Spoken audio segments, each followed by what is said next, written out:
Hey, how's it going, everybody? Welcome back, my friends of tech. Glad to have you guys here. And you know what? I just want to address the elephant that's in the room. Okay.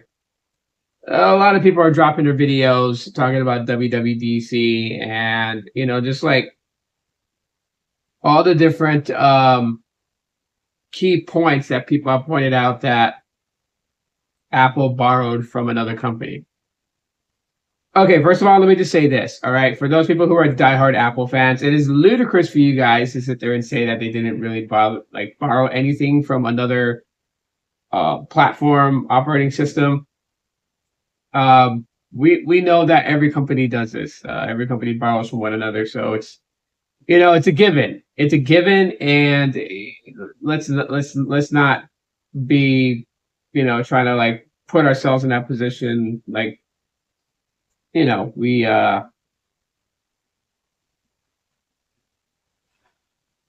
you guys get what I'm saying.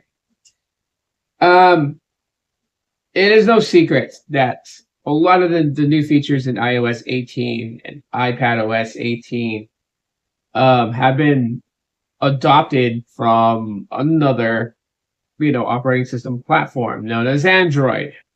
We get that. And as I've been saying in some of my videos, just kind of, going over that, I've said that, I'm happy that iOS users are able to get, these very similar things. The fact that, they're going so hard, and it's so weird because I don't even know how anyone can really sit there and say that cleanup in Apple Photos is so much better than Magic Eraser in Google Photos. It's not even here yet for anyone to make that judgment claim. It's not even here for anyone to say that it functions oh so better. Now, am I going to say that it'll never happen? No, I'm not saying that. I have to use it. I'm waiting for it to be something that I can use on my iPhone 12 to be able to determine that if it functions and does things a lot better and cleaner than what Magic Eraser and Google Photos can.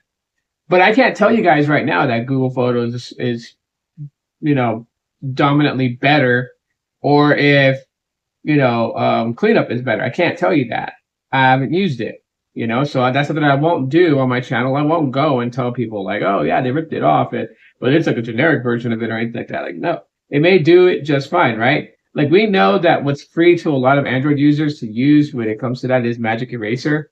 The rest of the features that we have in Magic Editor on Google Photos is not free for everyone to use. So you have to have a specific device. And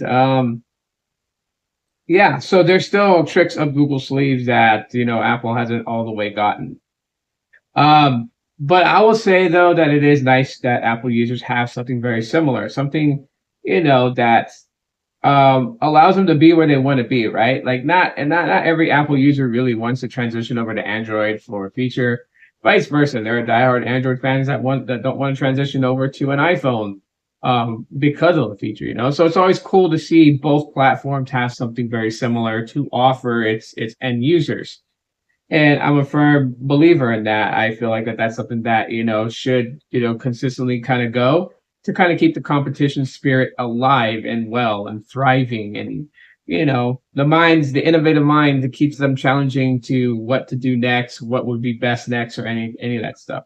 That's like the realization of things, And so, yeah, while I, use Android 15 beta on my Pixel 6a, and then I have iOS 18 beta on my iPhone 12. And that right there is I like the cool thing to do. And these aren't my daily driver devices. These are just backup devices that carry along with me to be able to test out these, operating systems and, what's new, what's coming to them, and how these features work, right? You guys know right now my main daily driver device is my Google Pixel 7a.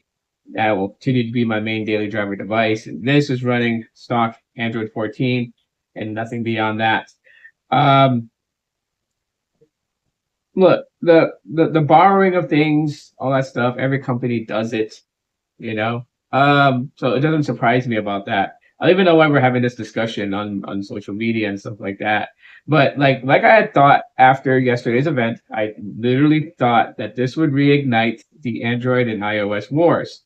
And look, let me just be frank with everybody. For the features that aren't even there yet, like the revamped Siri, the Apple Intelligence, the connection with Chat GPT and all that stuff, like we can't really be speaking on that because we're only talking out of our backsides and making assumptions until we actually use it.